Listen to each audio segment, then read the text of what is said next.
Hello dear student, welcome back to my channel maths by Manju Raghav. Student, आज का topic है percent.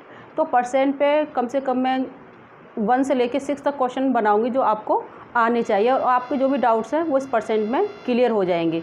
लेकिन मेरी आपसे एक रिक्वेस्ट है कि मेरी वीडियो को लास्ट तक देखें, तभी आप समझ पाएंगे कि परसेंट के कितने सारे क्वेश्चन अलग अलग तरीके से निकाले जाते हैं।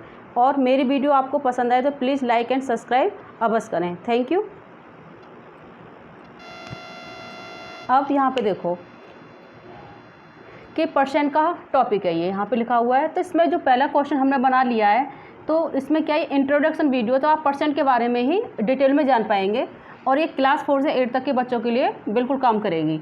तो convert the fraction number two percent. तो यहाँ पे कि एक फ्रैक्शन दे रखा है, उसको आपको परसेंट बनाना है। जैसे यहाँ पे कितना है 1/8, तो 1/8 को आप परसेंट में कैसे बनाएंगे, कैसे कन्वर्ट करेंगे। 5/4 को कैसे आप परसेंट में बनाएंगे। तो सबसे पहले उसका तरीका क्या है कि मैंने यहाँ पे सॉल्व लिख दिया और फर्स्ट क्वेश्चन को मैं सॉल्व कर रही हूँ।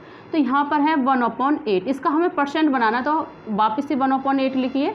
अब ऊपर भी 100 की मल्टीप्लाई करिए और नीचे भी आप 100 की मल्टीप्लाई करिए। एक सिंपल तरीका बता रही हूँ, इसके 2 तरीके आपको मैं बताऊँगी। अब आपको स्टूडेंट करना क्या है, जो नीचे का 100 है उसको आपको छेड़ना ही नहीं है। तो 1 × 100 में जब मल्टीप्लाई करेंगे कितना हो जाएगा, ये 100, और ये आपका 8 × 100 इतना है। ठीक है। अब इस 100 को क्यों नहीं छेड़, एक 100 को तो नीचे छेड़ना नहीं, जैसे ऐसे ही रख लेना है। तो अब 8 से 100 को काट दीजिए। जब 8 का डिवाइड आप 100 में करेंगे तो इस तरह से कर लीजिए आप। 8 1 जा 8, 2 0, 8 2 जा 16, कितने बच्चे 4, यहाँ पे पॉइंट लगाया, यहाँ पे पॉइंट, यहाँ पे 0 आ गई। 8 5 जो होते 40। तो जब हमने 8 से 100 को काटा तो ये कटा हमारा 12.5 बार। तो आप कह सकते हो यहाँ पे 12.5/100। स्टूडेंट, किसी भी नंबर के नीचे जहाँ 100 होता है तो उसे हम परसेंट में शो कर देते हैं। तो हम डायरेक्ट लिख सकते हैं 12.5%। ये सबसे सिंपल तरीका। अब इसी को मैं एक दूसरे तरीके से भी आपको बता सकती हूँ। उसको कैसे करना था आपको, 1/8 × 100, और यहाँ पे आपको ऐसे करना था। ठीक है। तो इसको भी जब आप करेंगे तो इसी तरह से इसका आंसर 12.5 ही निकल के आएगा। तो ये तरीका बेस्ट है और सिंपल है, आप इस तरीके से करें तो आप भूल भी नहीं पाएंगे। ओके स्टूडेंट, अब इसका हम बी वाला पार्ट ले लेते हैं। इसमें 5/4। ठीक है। अब इसको कैसे करना है, तो 5/4 अगेन लिखेंगे, ऊपर भी 100 की मल्टीप्लाई और नीचे भी आप 100 की मल्टीप्लाई करेंगे। ठीक है। अब इस 100 को बिल्कुल छेड़ना ही नहीं है। ठीक है। तो आप क्या करेंगे, 4 से 100 को काट दीजिए। अभी मैंने 4 से 100 को काटना है, तो कितनी बार कटेगा, 4 2 जा 4 1 जा 4, 4 2 जा 8, 25 बार कट गया। कितनी बार कट गया, तो यहाँ आ गया 5 × 25/100। इस 100 को छेड़ना नहीं है, नीचे वाले को जो 100 रखना ही है, और को काट लेगा, 100 को नहीं काटना। 5 में 25 की मल्टीप्लाई करेंगे तो 125/100। अब हमें तो 100 आ गया नीचे, क्योंकि ये न्यूमरेटर डिनोमिनेटर 100 होगा तो उसको हम परसेंट में ऐसे की ऐसे लिख सकते हैं। तो 125%, यानी 5/4 का जब परसेंट बनाएगा तो उसका 125% बनेगा। Okay student. अब स्टूडेंट, इसमें परसेंट में आपका क्वेश्चन 2 में बनाने जा रही हूँ कि convert into the decimal two percent. अगर हमें कोई डेसिमल्स में नंबर्स दे रखा है तो आप उसका परसेंट कैसे बनाएंगे। जैसे कि यहाँ पे है पहला क्वेश्चन, इसमें 2 बना लिए हैं, 0.65 है। तो आप सॉल्यूशन, ठीक है, ए वाला पार्ट उठाया आपने, यहाँ पे लिखा है 0.65, इसका आपको परसेंट में बनाना है। तो सबसे पहले आप इसको फ्रैक्शन में बना लीजिए। 65 को हम कैसे फ्रैक्शन में लिख सकते हैं, 65/100। अब यहाँ पे सोचोगे 100 कैसे लिख दिया, क्योंकि पॉइंट के बाद कितने डिजिट हैं, 2 डिजिट हैं। तो 2 डिजिट होने के लिए हम 100 से डिवाइड कर देते हैं। तो जब अब तो हमें कुछ करना ही नहीं है, अब इसके नीचे 100 आ गया तो हम डायरेक्ट इसको लिख सकते हैं 65%। ओके। अब बी वाला देखिए, बी वाला है 2.1। अब इसको पहले फ्रैक्शन बनाना है। यहाँ पॉइंट के बाद 1 डिजिट है, तो आप लिखोगे 2.1/10। ठीक, ठीक है। यहाँ पे क्या है, हमने अब इसमें हमने अब क्योंकि 1 डिजिट है तो हमने 10 लिख दिया। अब इसको परसेंट बनाना है। परसेंट बनाने के लिए क्या, यहाँ भी 100 की मल्टीप्लाई करोगे, यहाँ भी 100 की मल्टीप्लाई करोगे। Okay student. तो ये हो जाएगा आपका, कितना हो जाएगा, 2100।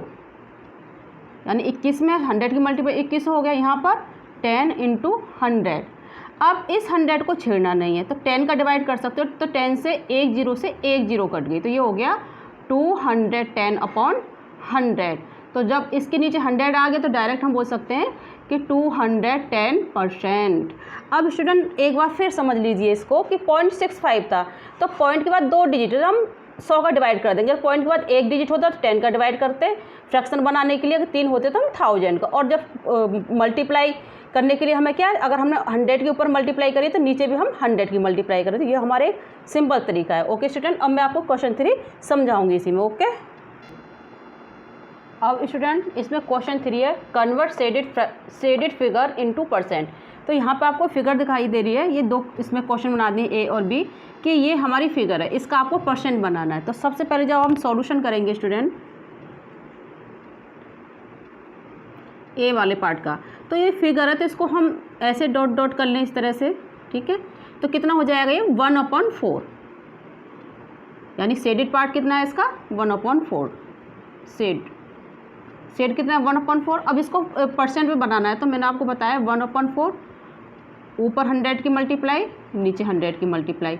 अब 4 से 100 को काटो, कितनी बार कटेगा 25 बार, तो ये हो गया 25/100।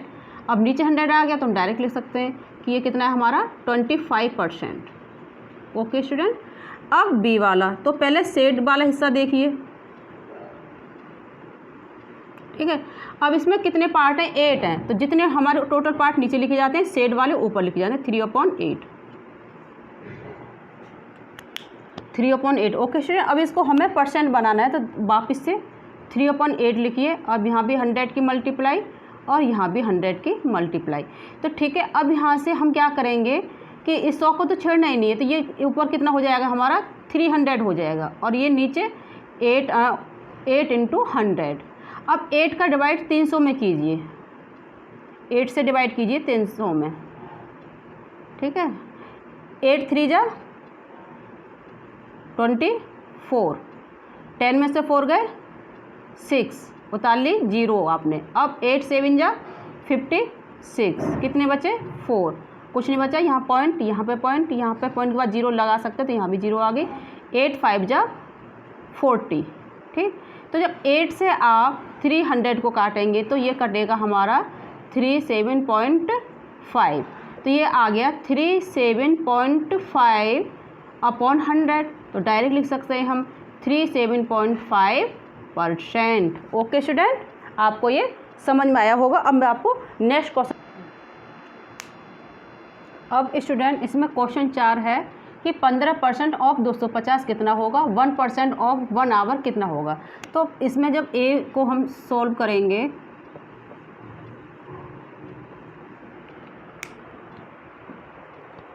दे थोड़ी ना सकें।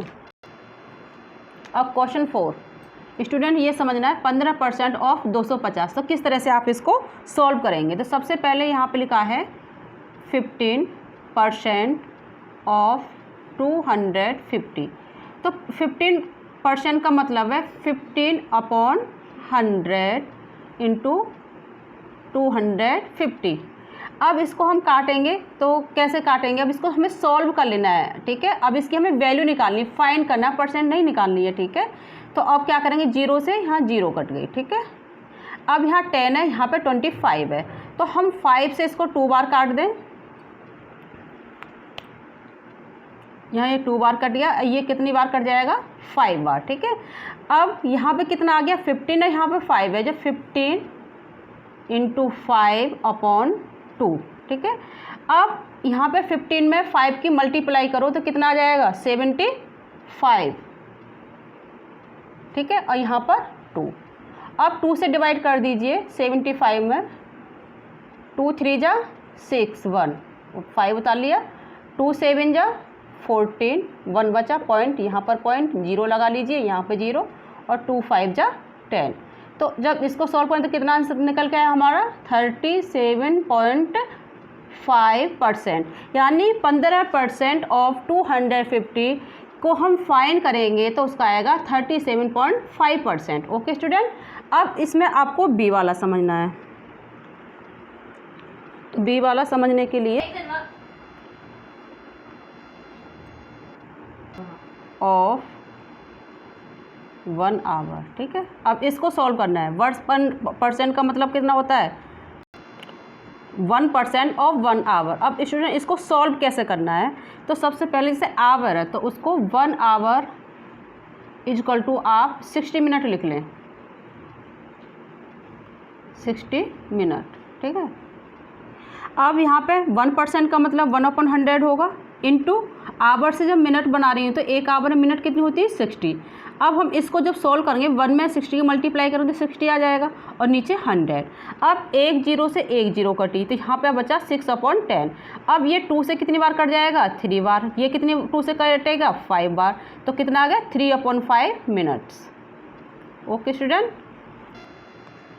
क्वेश्चन 5 स्टूडेंट, मैंने इसमें यहाँ बोला था आपसे कि मुझे इसमें 6 तरह के क्वेश्चन आपको परसेंट में करा देने हैं, तो 5 क्वेश्चन बना है। Find the whole quantity if. अब ये जो क्वेश्चन है 5% ऑफ इट इज़ 600, तो इसमें स्टूडेंट आपको क्या बताना है। देखो परसेंट हमें पता है और इसका आंसर निकल के 600 है, लेकिन कितने का हमने निकाला वो हमें नहीं पता है, यानी इतना ऑफ इट नहीं पता है, तो उसे हम मान लेंगे यहाँ पर x। क्या मान लेंगे x। तो अब इसको हम सॉल्व कैसे करेंगे आप समझें। 5% ऑफ, यहाँ पे हमने मान लिया x इजकल टू हमारा यहाँ पे 600। 5% को तो हम जानते हैं कि 5/100 लिखेंगे इंटू x इजकल टू 600। अब ये x की मल्टीप्लाई 5 में कर देंगे तो कितना आ जाएगा 5x। Student 5x/100 is equal to 600, ठीक है। अब इसके नीचे आप 1 भी मान सकते हो और CM का मतलब है क्रॉस मल्टीप्लिकेशन कर दोगे तो इधर मल्टीप्लिकेशन करोगे तो ये आ जाएगा 5x, ये आ जाएगा 600 इंटू 100। x की वैल्यू आपको निकालनी है तो 600 इंटू 100/5, ठीक। अब आपको 5 से 100 कितनी बार कर जाएगा 5 2 जा 10 0, तो ये हमारा हो गया 600 इंटू 20। 600 में 20 की मल्टीप्लाई करनी है तो कितना आ जाएगा 6 2 12 और इसके बाद 3 0 आ जाएंगे, जो आप भी करके देख सकते हो। स्टूडेंट आपको समझ में आया। नेक्स्ट आपको मैं एक क्वेश्चन और समझाने वाली हूँ। अब स्टूडेंट आपके सामने क्वेश्चन 6 है, पहला आप समझ लीजिए, थोड़ा मैंने लिख रखा है ये। Find the percent of increase और डिक्रीज बताना है कि आप एक मार्केट में जाएं तो कुछ क्वेश्चन ऐसे होते हैं जो आपको आने चाहिए। तो इसमें क्वेश्चन ए है क्या, price of shirt decrease from 80 to 60, यानी कोई एक शर्ट है 80 रुपये की और वो दुकानदार आपको 60 रुपये में दे देता है, तो इसमें जो डिक्रीज परसेंट है वो कितना है, तो वो आपको बताना है। यानी 80 रुपये की शर्ट आपको 60 रुपये में मिल गई तो आपसे पूछा जाए कितने परसेंट डिक्रीज हुआ, तो वो आपको निकालना है। तो उसके लिए आप कैसे निकालेंगे, तो यहाँ पे समझिए कि ओरिजिनल प्राइस ऑफ शर्ट कितनी है 80। Okay student. अच्छा, न्यू प्राइस कितनी है उसकी 60 रुपीज़। चेंज प्राइस में कितना हुआ है 80 में से कितना घटा देंगे 60 घटा देंगे तो कितना आ जाएगा ये 20 रुपीज़ आ जाएगा, ठीक है। अब ये हमें पता है जब 80 की चीज़ हमें 60 रुपये में मिल रही है तो डिक्रीज हुआ है, तो यहाँ लिखेंगे परसेंट ऑफ डिक्रीज। इसका फॉर्मूला है change in price upon original price. जब हम कोई भी परसेंट निकालते हैं तो ओरिजिनल प्राइस पर ही निकालेंगे, जैसे CP पे निकालते हैं, इंटू 100। ये आपको याद होना चाहिए। तो चेंज प्राइस कितना हुआ है हमारा 20 अपॉन ओरिजिनल प्राइस कितनी है हमारी 80 इंटू 100, ठीक है। अब इसको हमें क्या बनाना है, परसेंट में बना रहे हैं, तो आप ये कहेंगे फिर इसके नीचे हमें एक इधर ये ऐसे करा और यहाँ पे भी हम इंटू 100 कर देंगे, लेकिन स्टूडेंट इस वाले 100 को आपको छेड़ना नहीं है, ठीक है। अब यहाँ पे 0 से 0, ठीक है। 2 से 8 कितनी बार कटा 4 बार। 4 से 100 कितनी बार कट जाएगा 25, तो ये आ गया 25/100। तो आप कह सकते हो 25% डिक्रीज हो गया। Okay student. अब आप कह सकते हो कि 80 रुपये की शर्ट आपको जब 60 रुपये में मिली तो कितने परसेंट डिक्रीज हो गया है 25% डिक्रीज हो गया। अभी इसमें एक क्वेश्चन और है, अभी बताती हूँ। ओके स्टूडेंट अब आपको समझना है कि marks in a test increase from 20 to 30। यानी स्टूडेंट आपका कोई टेस्ट होता है, पहले आपको 20 मार्क्स मिलते हैं फिर अगेन आपका टेस्ट होता है तो आपको 30 मार्क्स मिलते हैं। तो 20 मार्क्स से आपको जब नेक्स्ट टेस्ट हुआ आपको 30 मार्क्स मिल गए, तो इसमें आपका इंक्रीज परसेंट कितना हुआ तो वो आपको निकालना है। तो ओरिजिनल मार्क्स कितने हैं आपके 20, न्यू मार्क्स कितने हो गए आपके 30, जैसे इसमें लिखा है। अब चेंज कितना है, 30 में से 20 घटा दीजिए तो कितना आ जाएगा 10। ओके, अब आपको जो ये तो पता है 20 पहले 20 मिले फिर आपको 30 मिले, तो 10 नंबर आपको अधिक मिल गए, इंक्रीज हो गए मतलब। तो अब परसेंट ऑफ इंक्रीज, तो change in marks upon original marks into 100, ये इसका फॉर्मूला बने। चेंज कितना हुआ हमारा 10, ओरिजिनल प्राइस कितनी थी हमारी 20, अब इसका परसेंट निकालना है तो यहाँ भी 100 की मल्टीप्लाई, यहाँ भी 100 की मल्टीप्लाई कर दीजिए। अब कैसे करेंगे इसको, इस वाले 100 को आप बिल्कुल नहीं कुछ करेंगे, ऐसे ही रहने देंगे। 0 से 0, 2 से 100 कितनी बार कटेगा 20 नहीं, 2 से 100 कटेगा 50 बार। ओके, 2 5 जा 10 0, तो ये आ गया 50/100। तो हम बोल सकते हैं 50% इंक्रीज हुआ है मार्क्स में। ओके स्टूडेंट, तो आपका परसेंट का चैप्टर क्लियर हो गया। उम्मीद करते हैं आपके अच्छे से समझ में आया है। अगर समझ में ना आए तो एक बार फिर से देख लीजिए, आपको बेटर समझ में आएगा। Okay student.